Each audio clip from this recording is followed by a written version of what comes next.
안녕하세요. 오늘은 제3과 세장에 대해서 같이 은혜를 나누겠는데요. 세장 그러면은 어떤 생각이 나시나요? 어디에 갇혀 있고 또 자유롭지 못하고 그런 것이 연상이 되지 않나요? 저희 동네에 호수가 있어요. 그래서 우리 남편하고 같이 운동을 거기를 자주 가는데 그곳에 어떤 연세가 꽤 드신 부부가 계시는데 항상 이 앵무새를 어깨에 메고 이렇게 나오시는 것을 볼 수가 있습니다. 그러면서 그 앵무새가 주인이 말하는 대로 또 말하고 또 다른 사람들이 가서 말을 이렇게 시키면은 그 말을 그대로 따라하면서 이렇게 말하는 것을 보게 되는데요. 이렇게 이 새가 새장에 갇히지 않고 주인과 함께 나들이 하면서 어 함께 같은 자유롭게 할 수 있는 이런 어 과 이렇게 되는 것이 얼마나 많은 그런 훈련 과정이 있었을까 하는 것을 생각해 보았습니다. 그 새는 훈련 과정 동안에 새장에 갇혀서 주인의 목소리를 알아가면서 또 주인의 목소리를 따라하면서 그리고 주인과 밀접한 관계가 이루어지는 훈련이 과정이 있었을 것입니다. 이렇게 새장에 갇혀서 자유롭지 못한 가운데서 행해지는 훈련 과정을 통했기 때문에 지금은 세상에 갇히지 않고 자유롭게 주인과 하나 되어 또 산책을 하고 즐기면서 또 천국을 누리는 그런 새의 모습을 보게 됩니다. 이 새는 주인 이런 과정 훈련 과정을 통해서 이 새는 주인의 목소리를 인식하고 또 주인이 가는 곳이 그 새의 길이 되고 또 주인이 있는 곳이 그 새의 정착지가 되고 또 이런 것을 통해서 하나됨에 이르는 그런 새의 모습을 보게 됩니다. 우리도 마찬가지로 이런 세상에서 살면서 우리도 이런 새장에 갇히는 경험을 하며 살아가게 되죠. 바로 그것이 돈의 새장에 갇히게 되고 또 명예의 새장에 또 갇히게 되고 또 신앙이란 어떤 굴레의 새장에 갇히게 되면서 우리가 여러 가지 새장에 갇혀서 우리가 자유롭지 못한 그런 삶을 사는 우리의 모습을 보게 됩니다. 그런데 이렇게 그런데 이 예수님을 통해서 우리가 세장에 갇혀 있는 우리들이 예수님을 통해서 우리가 아 우리의 그런 삶이 우리가 세장에서 이제는 나와서 자유롭게 우리가 활동하고 또 자유롭게 생활하면서 그런 하나님께서 우리를 통해서 부르시고자 하시는 그런 노래가 있었다라는 것을 또 알게 됩니다. 왜냐하면 세장에 갇혀 있다가 해방된 자만이 또 그 하나님께서 주시는 그 큰 축복이 무엇인지 또 이런 해방의 축복이 얼마나 큰 축복인지를 알기 때문에 이런 과정을 통해서 갇혀 있다가 해방된 자들을 통해서 그 하나님을 찬양하고 또 그런 경험의 노래를 부르게 하시는 우리를 향한 하나님의 사랑을 보게 됩니다. 그래서 우리들을 세장에 갇히는 경험 속으로 이끄시는 하나님의 깊은 또 섭리를 알 수가 있습니다. 그래서 이렇게 갇혀 있는 우리들에게 자유롭지 못한 어려운 고통과 고난을 허락하시면서 하나님만이 우리의 주인이시고 또 하나님만이 우리의 길이 되게 하시고 또 하나님만이 또 우리의 모든 것이 되시게 하시는 그런 하나님의 섭리인 것을 깨닫게 됩니다. 그래서 우리가 세장에 갇혀서 우리가 정말 죄의 노예로서 그런 정죄에서 또 죄의 정죄에서 그런 감옥에 갇혀서 자유함 없이 살아가면서 또 우리가 당하는 고난과 환난을 통해 그런 하나님의 예수님에 대한 믿음과 또 예수님의 또 믿음에 따른 순종을 통해서 그 죄의 노예에서 해방이 시켜주시고 자유케 하시는 그 예수님을 우리 안에 개인적으로 영접했을 때 그래서 우리가 자유함을 누릴 때 그래서 그런 예수님에 대한 그런 은혜를 찬양하는 그런 노래를 부르게 하시는 하나님의 또 깊은 우리를 향한 뜻이 있는 것이죠. 그래서 이 노래, 이 구원의 노래, 경험의 노래를 부르는 것은 바로 수고하고 무거운 죄짐에서 벗어난 자들, 그런 자들인데, 바로 이렇게 우리가 벗어날 수 있었다는 것은 먼저 우리가 당하는 고난과 또 고통과 환난 속에 있는 우리들, 갇혀 있는 우리들에게 보다 먼저 예수님께서 그런 혹독한 고난을 당하시고 피를 흘려 주심으로 그런 우리가 그 피의 공로를 믿음으로 또 우리가 의지하고 또 그 은혜를 또 우리가 누리면서 불려지는 그런 경험의 노래를 부르게 하시는 하나님의 섭리인 것이죠. 그래서 오늘 교과 공부를 통해서 우리의 그런 새 장에 갇힌 모습이 어떻게 나타나고 또 우리를 건져내시기 위해서 예수님께서 어떤 고난을 당하셨고 또 어떻게 승리를 하셨는지 그 교과 공부를 통해서 알아보도록 하겠습니다.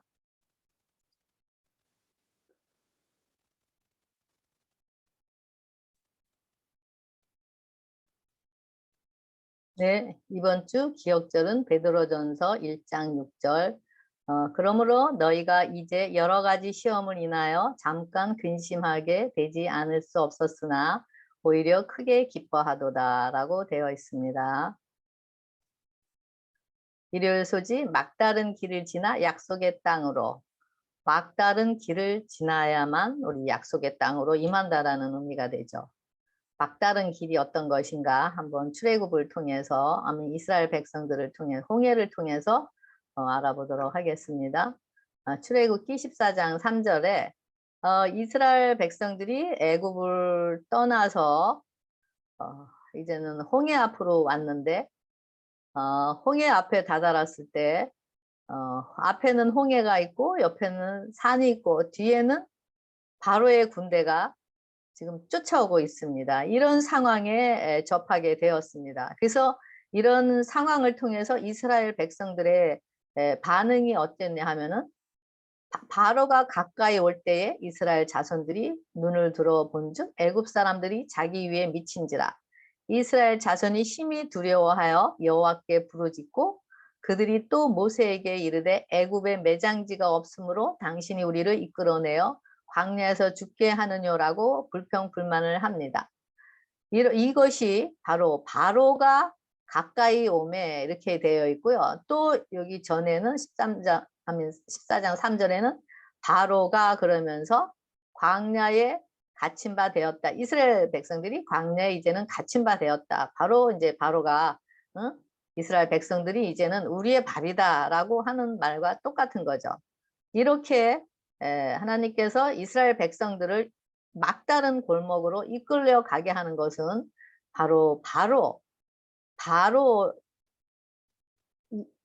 바로에 의해서 쫓김을 받는, 바로에 의해서 쫓김을 받고 바로에 의해서 갇힘을 받고 또 바로에 의해서 두려워하고 죽게 한다라는 것, 이런 상황을 알 수가 있습니다. 그래서 이렇게 이런 상황, 하나님께서 그동안에 이스라엘 백성들을 애굽에서 인도하여 주셔서 하나님의 보호와 그런 구름 기둥과 불 기둥으로 이스라엘 백성과 함께 임재해 계셨습니다. 그런데 그 이스라엘 백성들의 눈에는 그런 하나님이 보이지 않고 하나님의 그런 함께 하심을 보여지지 않고 그런 상황만 크게 쳐다보면서 두려워하면서 하나님을 보지 못하고 눈앞에 바로만 쳐다보는 것이 바로 그들의 믿음이었다라는 것을 알 수가 있습니다. 우리도 이 가정에서도 주로 아내와 남편 사이에서도 우리 가정에 이제 어떤 문제가 생기거나 걱정, 근심이나 이제 그런 해결해야 될 문제가 생긴다면은 한쪽에서는 밤잠을 자지 못하고 그 문제를 어떻게 해결할까 고민을 하면서 그런 밤새도록 그것에 묶여 있는 그런 상황을 보게 됩니다. 그렇지만 한쪽은 또 믿음 안에서 평강을 유지하면서 편안하게 또 잠을 자게 되죠. 그래서 이런 과정을 통해서 정말 그런 어 걱정과 근심 속에서 우리가 나중에 보면은 그런 문제가 다 해결이 된 상태를 보게 되죠. 그러면서 걱정 근심한 그런 상태에서는 뭔가 마음에 상하게 되는 결과를 있게 되고, 그러면서 또 한쪽에서는 또 평강과 쉼을 누리면서 또 하나님의 그런 행하신 기이한 흔적을 또 찬양하게 되는 그런 것을 보게 되는데요.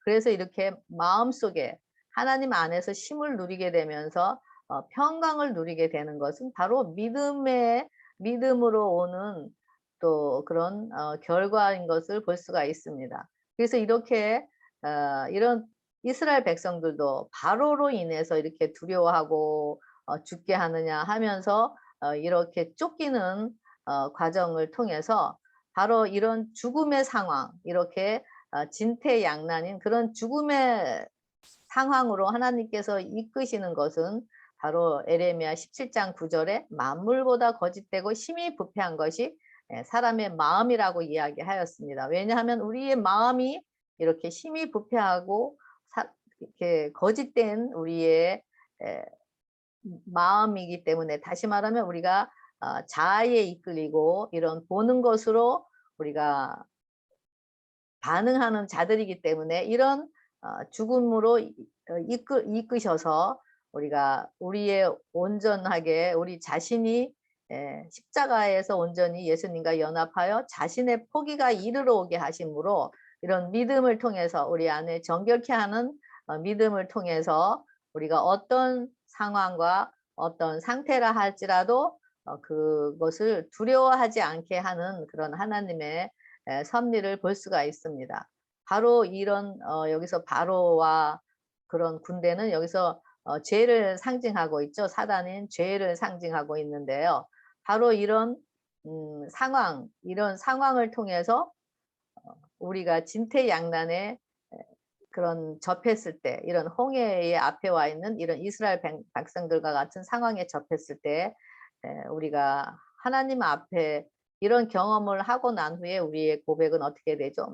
다윗의 고백과 같이 시편 51편에 나는 내 죄가를 아오니 내 죄가 항상 내 앞에 있다라고, 그러면서 자신에게는 선한 것이 없다라는 사실을 또 깨닫게 되고 하나님만이 우리의 소망이고 의지할 뿐이라는 것을 우리가 고백하면서 우리가 고난 구원의 노래, 경험의 노래를 부르도록 하면서 하나님께만 영광이 되게 하시는 하나님의 그런 깊은 자비의 마음을 볼 수가 있습니다. 그래서 이렇게 우리 안에 제 본질인 자아가 우리를 괴롭히고 우리를 무너지게 하면서 고통과 시련이 오게 됩니다. 그래서 출애굽에 나오는 그런 원수들, 바로 그 이스라엘 백성들을 두렵게 하고 또 죽게 하고 그런 진퇴양난에 이르게 하는 것은 바로 사단을 의미하고 바로 죄를 이야기하고 있는데요. 이런 홍해 사건과 같이 우리 자신이 바로 이런 죄의 세장에, 자아의 세장에 묶인 자라는 사실을 알게 하시고, 거기서 우리가 이런 세장인 이런 도가니에서 우리가 더 하나님을 알아가고 또 하나님의 또 그런 하나님만을 의지하고 자신을 벗는 경험을 통해서 우리가 하나님의 그런 원수들인 내 자아가 함께 못 받고 새 생명으로 구원 얻게 하시는 하나님의 이끄심을 볼 수가 있습니다. 이렇게 보이는 것에 따라 감정에 반응하여 두려워하고 죽음 가운데 머무는 우리들을 새롭게 재창조하셔서 어떤 상황, 어떤 상태라든지 요동하지 않는 믿음, 즉 의인 전신갑주를 입고 또 성령의 검인 하나님의 말씀 기록되었을 대로 이기는 자들이 되게 하시기 위해서 이런 새장과 같은 막다른 골목으로 이끄시는 것을 볼 수가 있습니다. 여기도 출애굽기 14장 21절에 보면은 그 홍해 사건을 통해서 우리에게 주시고자 하시는 교훈은 바로 이런 막다른 골목, 앞에는 홍해가 있고 옆에 양쪽에는 산이 있고 뒤에는 바로와 바로 군대들이 예, 잡으러 오고, 정말 이럴 때 우리가 바라볼 수 있는 것은 오직 하늘만 하늘만 열려 있기 때문에 하늘만 바라볼 수가 있는 것이죠. 그래서 이런 상황을 우리에게 허락하시는 것은 바로 약속의 땅인 바로 하늘나라, 즉 하나님과 하나 되는 그런 천국, 바로 그 앵무새가 그 주인이 가는 어디든지 같이 함께 쫓아가고 함께 거하고 함께 먹고 하는 그 하나됨의 천국, 자유로운 하나됨의 천국을 우리에게 소유하기 위해서 이런 과정을 으로 이끄시는 것을 볼 수가 있습니다. 그래서 여호와께서 모세에게 이르시되 너는 어찌하여 내게 부르짖느냐, 이스라엘을 자손을 명하여 앞으로 나아가게 하고 지팡이를 들고 손을 바다 위로 내밀어 그것을 갈라지게 하라고 이야기하고 있습니다. 이럴 때 이스라엘 자손이 모세가 그대로 순종함으로 그렇게 했을 때 이스라엘 자손이 바다 가운데로 육지로 행하였다라고 합니다. 그리고 그럴 때 애국 군대들이 이스라엘 백성들의 뒤를 쫓아서 그 바다 가운데 육지로 들어왔을 때 여호와께서 불기둥과 구름 기둥으로 애국 군대를 어지럽게 하시면서 그들을 다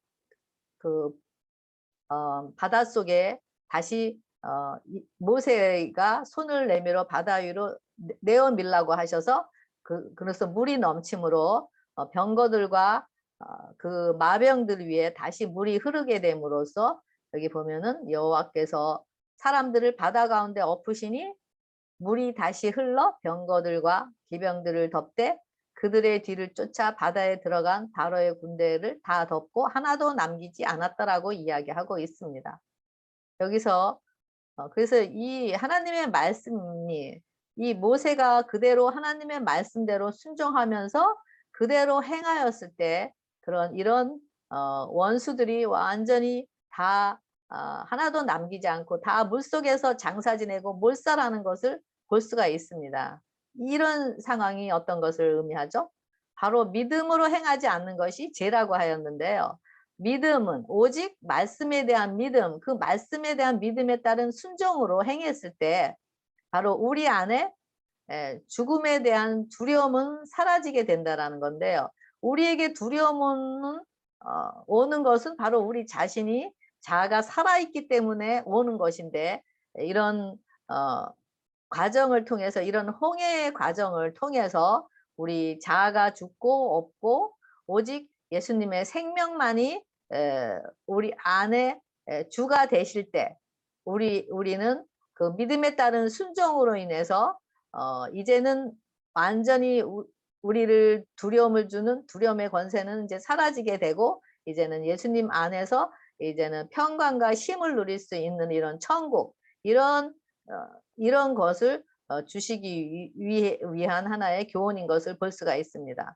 즉 우리 안에 제 본질인 자아가 바로 상징하는 것이 바로와 바로 군대와 병거들, 기병들이 하나도 남기지 않고 죽었다라는 것, 그것이 바로 우리를 어떤 환경이나 어떤 상황에서도 우리가 두려워하지 않게 하고 오직 하나님만을 의지하게 하고, 또 하나님만을 의지하면서 우리가 그리하지 아니할지라도 우리가 마음의 평강을 누릴 수 있는 것은 그분을 믿는 믿음 안에 있기 때문인 것을 알 수가 있습니다. 그래서 이런 홍해 과정을 통해서 우리에게 하나님께서 주시고자 하시는 그런 교훈은, 여기 보면은요, 여기 여기 물이 하나님께서 큰 동풍으로 밤새도록 바닷물을 물러가게 하셨다 그랬잖아요. 여기서 물은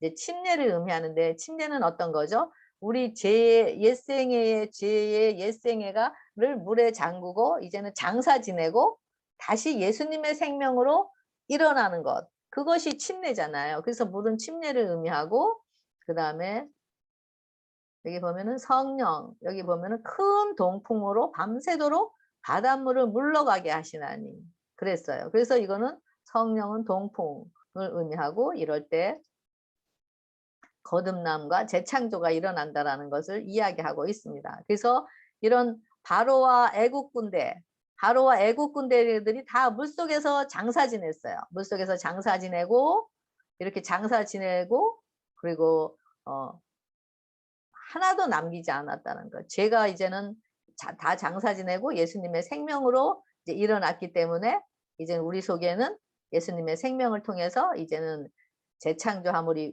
입었기 때문에, 이제는 내가 산 것이 아니요 내 안에 그리스도께서 사시는 이런 영적인 교훈을 홍해를 통해서 또 보여주시고, 이런 막다른 길을 지나 약속의 땅이라고 그랬는데, 바로 장사 지내는 거, 이런 막다른 골목에서 물속에서 다 장사 지내고, 이래는 성령의 임재를 통해서 거듭남 재창조가 이루어지는 이런 약속의 땅인 이런 하늘나라를 우리 안에 10년 가운데 심어주시기 위한 하나님의 또 깊은 또 교훈이 여기에 있는 것을 볼 수가 있습니다. 또 쓴물 그랬는데요. 출애굽기 15장 22절에 모세가 이제는 홍해에서 이스라엘을 인도해서 사흘 길 좀 왔습니다. 그런데 물을 얻지 못해서 그들이 갈증이 났을 때 물을 발견하게 됩니다. 그런데 그 물이 써서 마시지를 못해요. 그랬을 때 또 어떻게 되죠? 이 이스라엘 백성들은 또 불평불만하게 되죠. 그리고 모세를 죽이려고 하고, 그랬을 때 하나님 여호와께 모세가 부르짖을 때 하나님께서 한 나무를 지시하시고, 또 그 나무를 물에 던지면 물이 달아지게 되는 이런 경험을 하는데요. 바로 이것이 왜 이런 것이 바로 여호와께서 그들을 위하여 법도와 율례를 정하고 그들을 시험하신다고 얘기하고 있습니다. 이런 시험, 이렇게 쓴물을 허락하시는 것도 그 백성들이 정말 하나님을 온전히 의지하느냐, 아니면 상황을 보고 두려워하고 불평불만하느냐를 시험하시는 거고, 또 여기도 보면은 17장에 보면은 이제 이스라엘 백성들이 이런 경험을 통해서 여기 또 신광야인 르비딤에 도착을 했는데, 거기에는 아예 마실 물이 없는 거예요. 그랬을 때 그 하나님께서 또 모세에게 반석을 치라고, 그래서 그곳에 물이 나오면 백성이 마시리라고 하고 있습니다.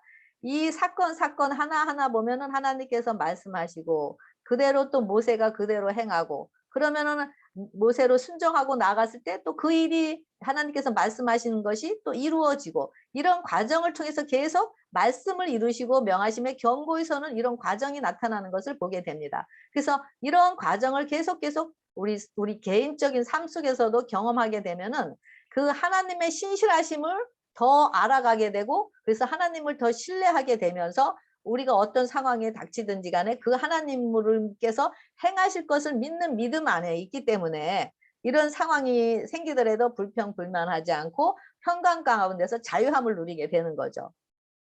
그런데 이 이스라엘 백성들의 주특기가 뭐였죠? 불평과 불만이었어요.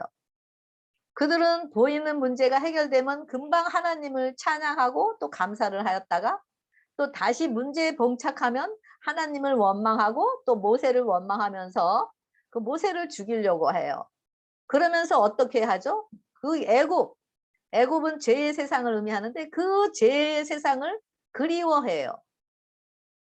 그래서 이렇게 하는 그런 애굽에 있었던 그 이스라엘 백성들, 다시 말하면 우리 바로 죄의 본질인 우리들의 모습을 여기서 또 보게 됩니다. 그래서 이런 이스라엘 백성들이 불평불만하고 또 원망하고, 이런 또 기뻤다가 또 상황이 또 어려워지면 또 불평하고 하면서, 이런 것을 통해서 정말 죄의 힘, 이스라엘 백성들을 붙들고 있는 그 죄의 힘이 얼마나 강한지를 보게 됩니다. 이런 상황을 통해서 하나님께서는 그런 율례와 법도를 정하시고 그들을 계속 시험하시면서 그들을 더 하나님을 신뢰하게 하고 또 그럼으로써 더 큰 믿음으로 이끄셔서 정말 그들이 어떤 상황에서도 이기게 하시면서 그런 자신들의 그런 경험의 노래를 부르게 하신 것이 하나님의 목적인 것이죠. 그래서 이렇게 이런 죄의 힘에 눌려서 죄의 힘에 그냥 반응하는 이런 이스라엘 백성들이 바로 이길 수 있는 것, 그런 것에서 그들의 상태에서 벗어날 수 있는 것은 오직 예수님께서 죽으시고 부활하신 그 사랑인 성령의 힘만이 그런 이스라엘 백성들의 지금 행하고 있는 그의 이끌리고 있는 그 죄의 힘을 초월할 수가 있기 때문에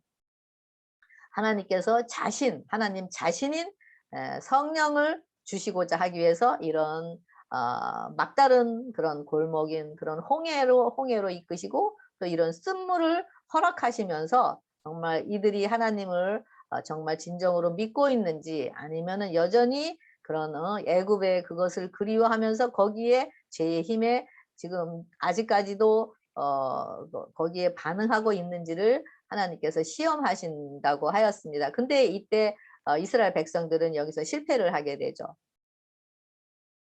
그래서 이런 과정을 통해서 하나님께서는 어떻게 되죠?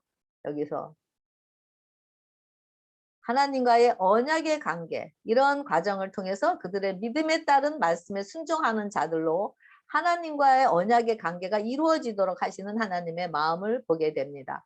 그래서 홍해에서 수르의 광야로 들어갔을 때는 물을 얻지 못하였는데 쓴물을 발견하게 되고, 그래서 그 쓴물이 하나님의 은혜로 이제 한 나무를 지시해서 그 나무를 던졌을 때 물이 달아졌다고 그랬잖아요. 그리고 또 르비딤의 장막을 쳤을 때도 그것에 물이 없었을 때 하나님께서 또 뭐라 그러시죠? 그 나무로 그 바위를 치라고 이야기하십니다. 이런 과정 속에서 이스라엘 백성들은 우리를 애굽에서 내어서 우리를 여기서 죽게 한다라고 하면서 우리뿐만 아니라 자녀들과 생축들을 목말라 죽게 한다고 소리 지르고 불평불만하면서 그들을 자신이 어떤 존재인 것, 어떤 상황에 반응하고 있다라는 것을 그들 자신을 드러내는 것을 볼 수가 있습니다. 여호와께서 계속 말씀을 주시고 이루셨고 또 그 말씀대로 그 말씀의 그런 창조의 능력을 계속 드러내시고 하면서 더 하나님을 신뢰하게 하게 하고자 하는 그 하나님의 섭리를 그들은 아직 이해를 하지 못하는 것 같아요. 그래서 이런 상황에서 그래서 이끌리면서 그동안에 하나님께서 먹을 것이 없을 때 하늘에서 만나를 내려 주셨고 먹게 하셨고 또 불기둥과 구름기둥으로 계속 인도하셨고 또 뱀과 정갈이 있는 그곳을 통해서 또 하나님께서 또 그런 보호하셨고 안전하게 보호하셨고 그런 상황들을 통해서 더 하나님에 대한 믿음을 통해서 하나님께서 그 하나님의 말씀에 순종하는지 안 하는지를 보게 하시는 그런 과정으로 이끄셔서 더 하나님을 신뢰하게 하고 또 이런 바로 쓴물을 단물로 만드시고 또 그 반석을 치는 그 반석이 되시는 그 예수님을 통해서 그들이 더 하나님 구원 얻게 하시는 구원으로 이끄시는 또 구원으로 이끄시면서 끝까지 인내하시고 또 끝까지 그들에게 기회를 주시는 여기서 하나님의 깊은 사랑의 마음을 보게 됩니다. 그 쓴물인 세상의 근원으로부터 나오는 물을 마시는 자들, 바로 우리들 자신이 그런 자들인 것이었습니다. 그래서 세상으로 목말라 하면서 자기 욕구, 자기 욕망, 자기 정욕을 채우려고 그런 세상의 물을 마셔요. 그렇지만 그 세상의 물들, 그 쓴물들은 모두 다 만족함이 없고 고통과 아픔과 질병과 분리를 가져오면서 죽음에 이르게 하는 것을 알 수가 있습니다. 그래서 그들이 정말 이런 쓴맛을 마시면서 그런 고통 가운데서 또 벗어나고자 갈망하고 그러면서 그 한 나무가 되시는 그 예수님, 바로 이 한 나무는 바로 예수님을 의미하는데요. 왜 예수님을 의미하면, 어떻게 예수님을 의미하냐면, 예수님이 먼저 우리의 이런 세상의 쓴물을 맞으면서 마시면서 우리가 정말 우리의 이기심과 자아로부터 나오는 그 쓴물을 마셨기 때문에 우리가 아파하고 괴로워하고 고통 가운데 있는 영혼들의 쓴물을 먼저 마셨고, 또 그 도구로 죽음의 나무인 십자가에 매달리셔서 자신의 피와 물을 다 쏟아 주셨기 때문에 우리가 우리 자신이 만든 그 세상의 쓴맛을 맛보면서 살아가는 우리들이지만, 사단의 꼬임에 빠져서 우리가 마시는 자들이지만, 그 예수님의 피의 공로를 믿고 의지하는 자들에게는 바로 우리에게 사랑과 기쁨과 평강이 넘치는 예수님의 것인 그의 의의 사랑의 단맛을 맛볼 수 있게 하시고자 하시는 하나님의 뜻을 여기서 보게 됩니다. 그래서 이렇게 쓴물을 마셔서 쓴물의 맛이 어떤 것인가를 그들 자신들이 고백하게 하고, 또 이스라엘 백성들이 르비딤의 장막을 쳤을 때 아예 물이 거기서는 없었다고 하였습니다. 그럴 때 뭐라 그러죠? 그 반석을 치라고 하면서 그 물이 나와서 백성이 마시게 되는데요. 여기 보면은 스가랴 13장 7절에 보면은 만군의 여호와가 말하노라, 카라 깨어서 내 목자 내 짝된 자를 치라. 목자를 치면 양이 흩어지려니와 작은 자들 위에는 내가 내 손을 들이우리라 라고 되어 있습니다. 그래서 이 반석도 바로 예수님 자신을 의미합니다. 스가랴 여기. 그래서 여기서 바로 이 말씀과 같이 하나님께서 생명의 말씀이 없어서 생명의 굶주림으로 갈증으로 죽어가는 영혼들을 살리기 위해서 자신을 십자가에 자신을 십자가에 못 박으신 것을 의미합니다. 그래서 예수님께서 죽으시고 피 흘려 주심으로 그 피인 생명인 생수를 마시게 함으로, 즉 그 예수님의 공로를 믿음으로 의지하면서 생명인 말씀으로 살아가게 하심으로 영혼들을 소생케 하셔서 죽은 자들을 살려내시는 그 예수님의 여기서 희생을 의미하고 있습니다. 그래서 이 세상에 사는 영혼들은 다 쓴물을 마시면서 살아가는 자들인 것입니다. 그래서 혼돈과 공허와 흑암 속에 헤매이면서 세상이 주는 세상의 쾌락, 세상의 명예, 세상의 돈, 세상인 자신, 바로 이 모든 것들이 뭐죠? 자신을 높이고자 하는 거예요. 자신을 높여주는 것. 바로 이런 그런 자신으로부터 나오는 그런 쓴물을 마시면서 그것이 정말로 쓴 물인지도 알지 못하면서 자신에 취해서 살아가는 자들이 바로 우리의 모습인 것이죠. 그래서 그런 쓴물에 마신 그 결과가 바로 고통과 아픔으로 불평불만으로 드러나면서, 하나님께서 이런 과정을 허락하셔서 이런 과정을 사용하시죠. 그래서 이런 과정을 통해서 죽음인 십자가로 경험하도록 이끄십니다. 이것이 바로 세 장에 갇히는 도가니의 경험인 것이죠. 그래서 이런 쓴물을 마시고 있다라는 것을 자신들이 알고 정말 진정한 물맛이 어떤 것인지, 진정한 생수가 어떤 것인지 그 맛을 알게 하시면서 그 진정한 생수이신 예수님을 이제는 갈망하고 그 예수님을 개인의 구주로 영접하여 이제는 쓴물이 아닌 생수의 근원인 단물이신 예수님을 마심으로 바로 삶이 변화되어서 하나님을 찬양하는 구원의 노래, 경험의 노래를 부르게 하시는 하나님이 우리를 향한 사랑의 마음을 볼 수가 있습니다.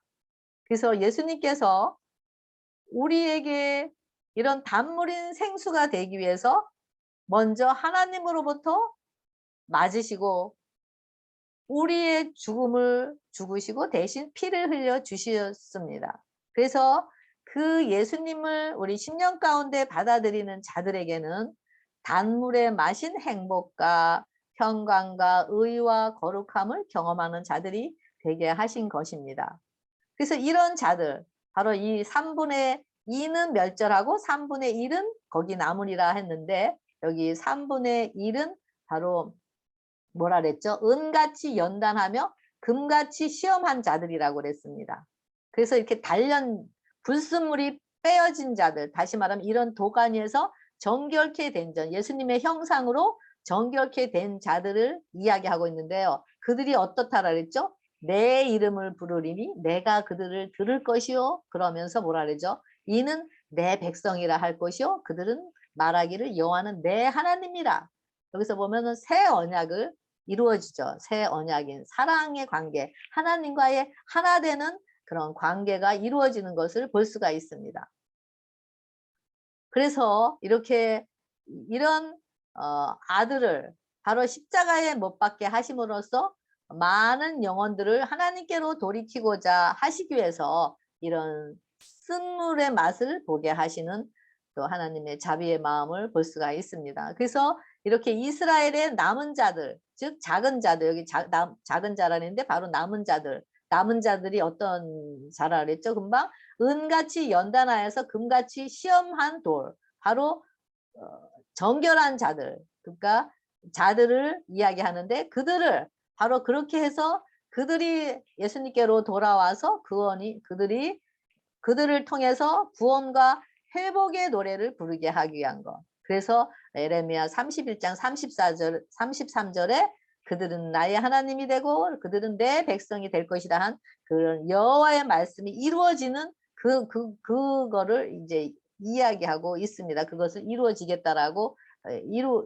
이때는 이제 얘기하고, 이것을 히브리서에서는 그것을 성취하는 것을 볼 수가 있습니다. 그래서 이렇게 하나님께로 회개하고 돌아와서 정결케 된 남은 자들을 더불어 하나님께서는 그분의 언약을 다시 세울 것을 이야기하고 있습니다. 그래서 새 계명이 사랑이 우리 심령에 새겨지게 되어서 그런 새가 이제는 주인과 함께 어디든지 같이 가고 어디든지 같이 머물고 어디서든지 같이 먹고 마시면서 하나님께만 의존하는 삶으로 이끌리는 것, 바로 이것이 하나님께서 쓴물을 허락하시고 또 세장에 갇히게 하시고 막다른 골목에 이르게 하시는 하나님의 이것이 뜻인 것을 알 수가 있습니다.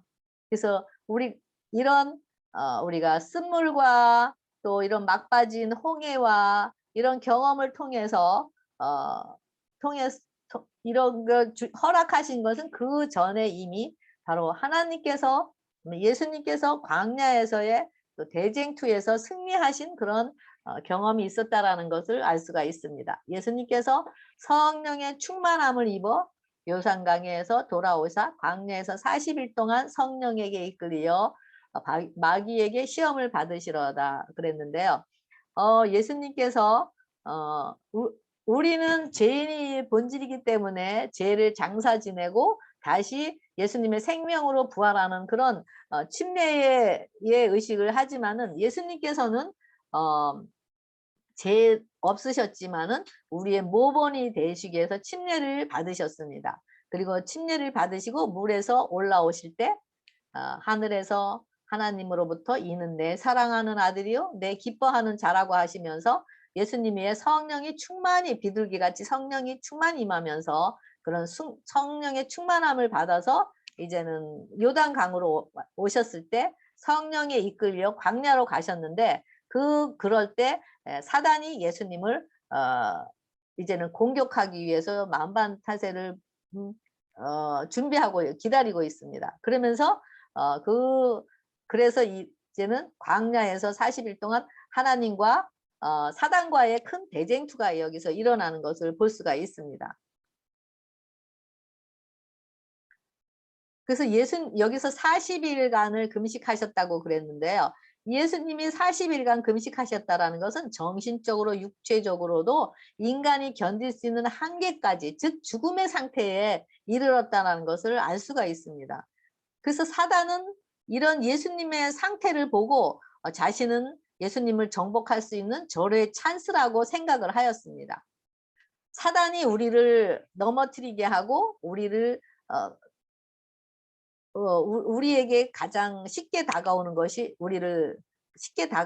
언제인가 하면은 바로 우리가 연약해졌을 때, 하나님과의 그런 깊은 관계 속에서 우리가 느슨해지고 또 좀 방심할 때 사단은 그런 상황을 틈타서 우리를 넘어지게 하는 그런 것과 같은 상황을 볼 수가 있습니다. 그래서 가장 연약한 순간, 그런 예수님께서 가장 연약한 순간을 사단은 기회로 삼아서 예수님께서 하나님을 의심하게 되고, 또 그러면서 그런 하나님을 의지하지 않고 그러면서 자신을 굴복시켜서, 사단 앞에 자신을 굴복시켜서 온 인류를 구원하고자 하는 그 구속의 경륜을 이루지 못하도록 방해해서 자신의 통치하는 나라를 우리 안에서 이루려고 하는 그런 사단의 깊은 속마음을 여기서 볼 수가 있습니다.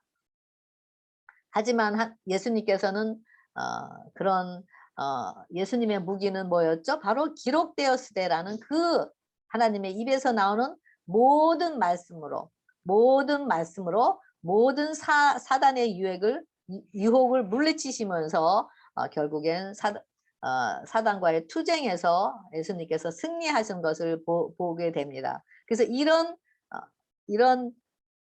대쟁투를 경험하신 것은 바로 우리가 이런 세상에서 살아나가는 이런 삶 속에서 우리가 홍해와 같은 막다른 골목에서 또 세상에 갇힌 우리들, 또 이런 쓴물을 마시고 있는 우리들이 이런 어려운 가운데서 우리가 살아갈 때 예수님이 승리하셨던 것 같이 기록되었으되라는 말씀으로 우리가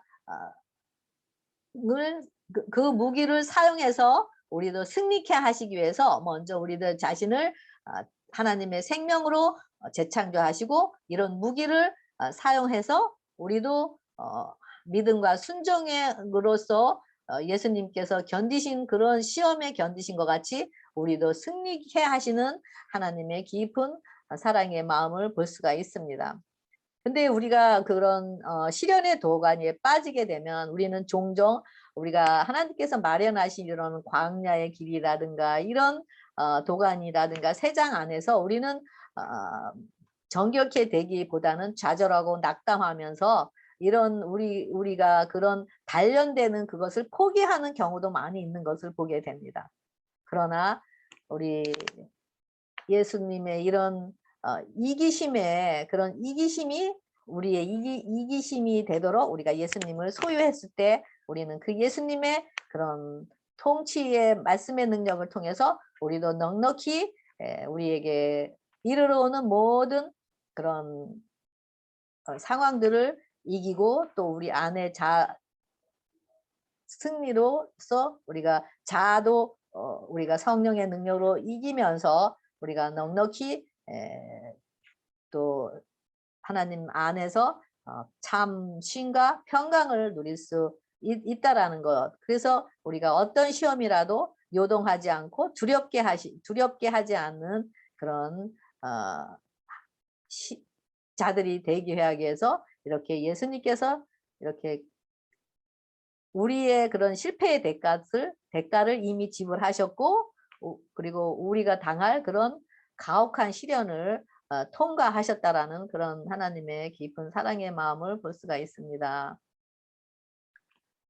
예, 광야에서의 대쟁투 그랬는데 예수님께서 광야에서 기록되었으되라는 말씀으로, 모든 말씀으로 승리하신 것 같이 이스라엘 백성들을 광야로 40년 동안 이끄신 것은 바로 우리를 낮추시고 시험하셔서 우리가 그 하나님의 명령을 지키는지 안 지키는지 알게 하시고, 그러면서 사람이 떡으로만 사는 것이 아니라 여호와의 입에서 나오는 모든 말씀으로 사는 줄 알게 하신다라고 여기 되어 있습니다. 수요일소지 불멸의 유전. 베드로전서 1장 3절에 찬송하리로다 우리 주 예수 그리스도의 아버지 하나님이 그 많으신 긍휼대로 예수 그리스도의 죽은 자 가운데서 부활하심으로 말미암아 우리를 거룩하게 거듭나게 하사 산 소망이 있게 하시며 너희 믿음의 시련이 불로 연단하여도 없어질 금보다 더 귀하여 예수 그리스도에 나타나실 때에 칭찬과 영광과 존귀를 얻게 하려 함이라 라고 되어 있고요. 9절에는 그래서 믿음의 결국 곧 영혼의 구원을 받음이라 라고 되어 있습니다. 그래서 이렇게 요것을 이렇게 그래서 요거 제가 정리를 해놨는데요. 예수를 죽은 자 가운데서는 십자가를 의미하죠. 그리고 이것이 이제는 우리가 부활하심으로 우리를 거듭나게 하셔서 새 생명으로 이것이 즉 뭐죠? 믿음의 결국 영혼의 구원을 받는 바로 산 소망인 불멸의 유산 영원한 생명을 소유하게 하시는 것. 그래서 십자가가 바로 우리의 막다른 골목길 도가니를 이야기하죠. 바로 세장함, 쓴맛, 바로 이런 것들을 예수님이 이미 우리의 도가니 안에서 우리의 쓴맛을 우리에게 단맛을 주시기 위해서 단맛인 이름 부활의 생명인 거듭남과 새 생명을 주시기 위해서 이미 십자가에서 우리를 위해 흘려주신 그 생수와 그런 생수인 그런 피를 우리가 함께 연합함으로 우리도 부활의 생명을 소유해서 부활의 생명은 뭐죠? 바로 거듭남의 생명, 바로 새 생명의 생명이죠. 이런 자들에게 바로 이렇게 믿음의 시련이 불로 연단하여서 금보다 더 귀하게 이렇게 만드시는 이런 것은 이런 연단과 이런 것을 허락하시는 것은 바로 우리를 이런 산소망 가운데 영혼의 구원을 받게 하시기 위한 하나님의 깊은 섭리가 있다라는 거죠. 그래서 우리가 고난의 풀무불에 들어갈 때 이렇게 갇히게 될 때 이렇게 세상에서 우리가 여러 가지 환난을 당하고 또 어려움 가운데 있을 때 바로 하나님께서 우리의 어떤 겉에 나타나는 그런 문제뿐만이 아니라 물론 겉으로 나타나는 삶 속에서 문제도 해결해 주시지만 먼저 우리 안에 결국 영혼의 구원을 통해서 그런 문제들도 우리가 평강의 소원의 항구로 이끄시면서 우리를 또 참심 어떤 환경 속에서도 심과 평강을 누리게 하시는 것 바로 그것이 바로 하나님의 뜻인 것을 알 수가 있습니다. 그래서 불시험 그랬는데요. 로마서 바로 이런 십자가를 통해서 부활의 삶을 경험한 자들 바로 거듭남과 새 생명을 통해 새 생명을 소유한 자들이 산소망과 불멸의 유산 영원한 생명인 소유를 하는 자들 바로 이 과거에 미래에 나타날 그런 불멸의 유산도 있지만 지금 우리가 예수님을 소유한다면 이런 십자가와 부활의 경험이 우리에게 이루어져서 이렇게 새 생명을 소유한 자들은 지금부터 우리에게 예수님이 우리에게 소유했으면 그 예수님이 생명이시기 때문에 우리가 영원한 생명을 소유한 자들이죠. 이런 자들은 바로 어떻게 되죠?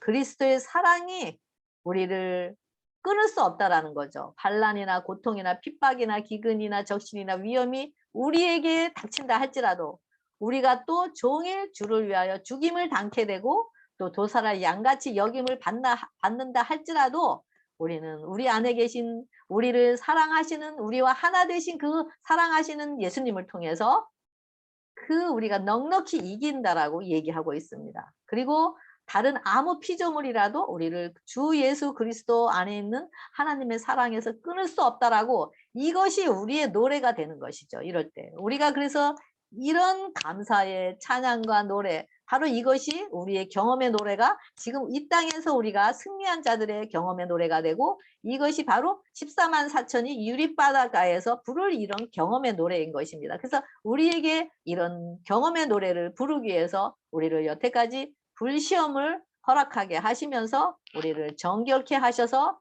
그런 새 소망 가운데서 그런 새 생명을 소유하게 하시는 하나님의 정말 우리를 향한 간절한 그런 소망의 마음이 있는 것을 볼 수가 있습니다. 야고보서 3장 10절에 보면은 한 입으로 찬송과 저주가 나고 또 샘이 한 구멍으로 단맛과 쓴물을 낸다 그랬어요. 또 여기는 무화과 나무가 감람 열매를 낼 수가 없고 포도나무가 무화과 나무를 맺지 못한다고 이야기했어요. 또 짠물이 단물을 내지 못한다라고 이야기하고 있습니다. 여기 보면은 정리를 해놨는데요. 우리의 근원이 어디인가요? 우리 근원이 쓴물. 쓴물인 자들은 바로 마음속에 독한 시기와 다툼과 거짓말이 가득해요. 그리고 이런 사람들의 지혜는 세상적이고 정욕적이고 마귀적이고 시기와 다툼이 있고 모든 악한 일이라고 그랬어요. 그러니까 쓴물에서는 이런 증상이 나타나는 거예요. 그랬을 때 이런 쓴물은 바로 마귀, 우리가 마귀의 자식이라 그랬잖아요. 이런 쓴물에서는 마귀의 열매밖에 날 수가 없습니다. 그래서 죽음의 유산을 소유할 수밖에 없는 자들이죠. 바로 우리의 본질이, 이 쓴물의 본질이 바로 이게 다 우리 것이에요.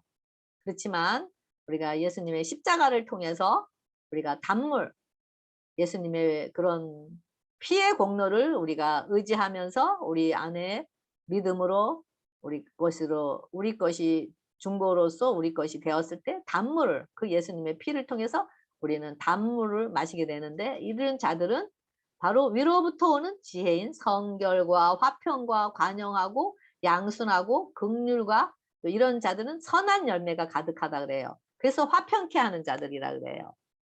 이런 자들은 의의 열매를 맺고, 이런 또 불멸의 유산, 영원히 죽지 않는 불멸의 유산을 받는데요. 비록 우리가 쓴물의 지금 상태에서 우리 본질이 이런 상태에 있다 할지라도 예수님의 십자가와 연합해서 우리가 쓴물을 마시고 있고 세상에 갇힌 자로서 그런 도가니 속에서 우리가 십자가와 연합함으로 우리가 부활의 생명을 소유했을 때 우리는 의의 열매를 맺을 수 있고 불멸의 유산을 소유할 수 있다는 것이 얼마나 우리에게 큰 소망이고 희망인지 모릅니다. 그래서 여기서 우리의 본질을 이야기하고 있죠. 그래서 누가복음 18장 18절에 보면은 부자 청년이 나오는데요.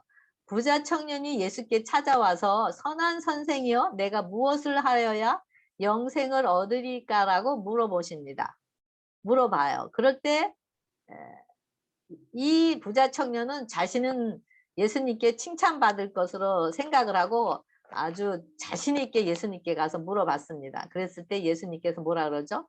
계명을 지키라고 말씀을 합니다. 그리고 그때 이 청년은 계명을 다 지켰다라고 얘기해요. 간음하지 않았고 부모를 공경했고 뭐 다 지켰다라고 이야기해요. 그랬는데 뭐죠? 예수님께서는 내게 있는 모든 재산을 다 팔아 가난한 자들에게 나눠주라고 이야기하고 있습니다. 그때 그 부자 청년은 자기가 겉으로는 계명들을 지켰다고 하지만은 자신이 사랑하는 그 자신을 높여주고 자신이 인정받게 하는 그 재물은 여전히 붙들고 있어서 부분적인 겉으로 나타나는 순종만 하였지 그 마음의 자아는 아직 포기되지 않은 상태였습니다. 그렇기 때문에 그 부자 청년이 내게 예수님께서 네 재산을 다 팔아 가난한 자들에게 나눠주라고 했을 때 그 부자 청년은 그 말씀에 순종을 할 수가 없었습니다. 그리고 의지를 굴복할 수가 없어서 스스로 돌아갑니다. 그럴 때 예수님께서 재물이 있는 자는 약대가 바늘기로 들어가는 것 같이 부자가 하나님 나라에 들어가는 것보다 쉽다. 부자가 하나님 나라에 들어가는 것이 오히려 약대가 바늘기로 들어가는 것보다 쉽다고. 부자가 하나님 나라에 들어가는 것이 어렵다라고 그러면서 약대가 바늘기로 들어가는 것과 같다고 그렇게 이야기를 하십니다. 그랬을 때 제자들이 누가 구원을 얻을 수 있냐? 그러면은 누가 그렇게 어려운 것을 어떻게 구원을 얻을 수 있냐라고 물어봤을 때 예수님께서 뭐라 그러죠? 사람으로는 할 수 없지만 하나님은 다 하실 수 있다라는 대답을 주십니다. 이 부자 청년은 그 재물이란 그런 세장에 갇혀 있었던 것입니다. 그래서 그 세상이 자신이 갇힌지도 모르고 자신이 그런 세상의 구경거리인지도 몰랐던 것이죠. 바로 그 재물이 자신을 높여주고 자신의 그런 만족을 누겨주고 만족을 누리게 해주고 자신의 욕구를 채워주는 그런 자아란 세상에 묶여 있었던 것이었습니다. 그러면서 이 부자 청년은 하나님도 섬긴다라고 생각했고 또 세상도 섬기면서 양쪽에서 두 마음을 품은 자였다는 것을 볼 수가 있습니다.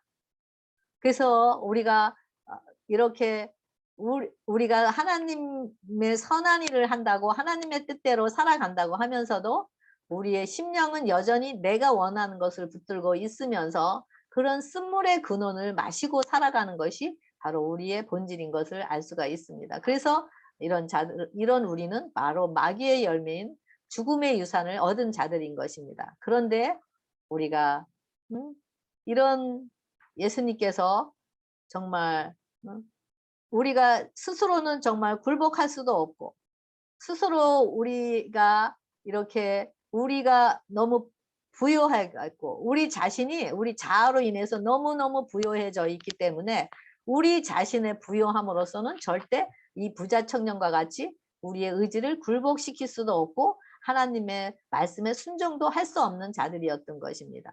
그래서 우리에게 이런 고통과 고난과를 통해서 막다른 골목에 이르러서 우리가 쓴물의 근원인 죄의 본질들을 마시고 살아온 자들이라는 것을 알고 고백하게 하시면서 바로 생수인 단물인 예수님을 마시기를 갈망하게 하시는 것이 바로 하나님의 뜻인 것입니다. 그래서 고난과 고통의 도가니인 십자가에 자신을 온전히 맡겨지게 되고 예수님의 십자가의 연합함으로 사람으로는 할 수 없지만 우리 안에 예수님의 생명으로 우리가 굴복되어지고 순종이 되어지면서 세장에서 해방이 되어 이제는 자유롭게 예수님의 부활의 생명으로 인해서 이제는 성령의 열매인 의의 열매를 맺게 되는 자들이 되는 것입니다. 이럴 때 우리는 세장에 갇힌 새가 아닌 자유롭게 해방되어서 죽음의 유산에서